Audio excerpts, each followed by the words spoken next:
Israel और Iran के बीच अब सीज फायर हो चुका है, लेकिन इस पूरे युद्ध के दौरान हमें अपनी फॉरेन पॉलिसीज और मिडिल ईस्ट के ऊपर डिपेंडेंसी के बारे में क्या पता चलता है।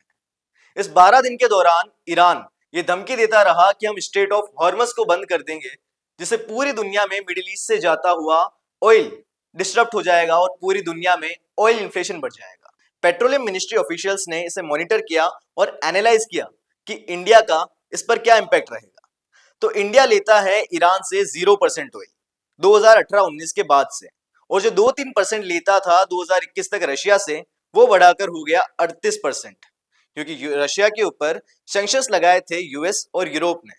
तो रशिया को किसी को तो ऑयल बेचना था, तो उन्होंने बेचा इंडिया को और चाइना को, जिससे इंडिया में ऑयल का इन्फ्लेशन उतना नहीं बढ़ा जितना पूरी वर्ल्ड में बढ़ा था। अब अगर इंडिया चाहेगा तो अपना इंपोर्ट बढ़ा लेगा रशिया से और मिडिल ईस्ट के ऊपर से अपनी डिपेंडेंसी पूरी तरह खत्म कर देगा। और इसमें सबसे ज्यादा नुकसान होगा यूरोप को, क्योंकि मिडिल ईस्ट से सबसे ज्यादा ऑयल लेता था यूरोप और थोड़ा लेता था यूएस से। और अब अगर स्ट्रेट ऑफ हॉर्मस बंद हो जाता है तो उन्हें ऑयल लेने जाना पड़ेगा पूरा यूएस के पास। इसलिए कहा जाता है कि यूएस किसी का सगा नहीं है, वह सिर्फ अपना एडवांटेज देखता है। उन्होंने सबसे पहले इराक को उड़ाया और अब ईरान पे लगे हुए थे, क्योंकि वो बस अपना आर्म डिस्प्ले करना चाहता है कि देखिए हमारे आर्म्स कैसे हैं। तो उन्होंने अपना B2 बॉम्बर दिखाया, अपनी मिसाइल्स दिखा दी कि वो कितने हद तक जा सकते हैं, बंकर्स तक।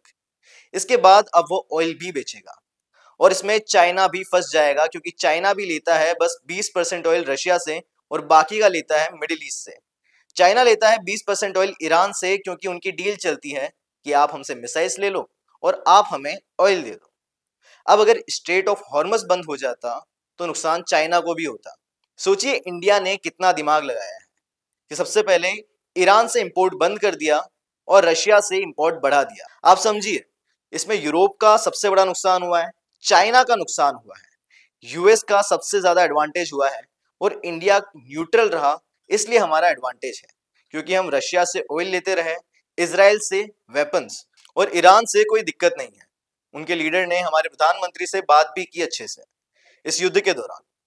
ये एडवांटेज होता है जब आपके फॉरेन रिलेशन अच्छे हो, जब पूरी प्लानिंग से आपकी फॉरेन पॉलिसीज बनी।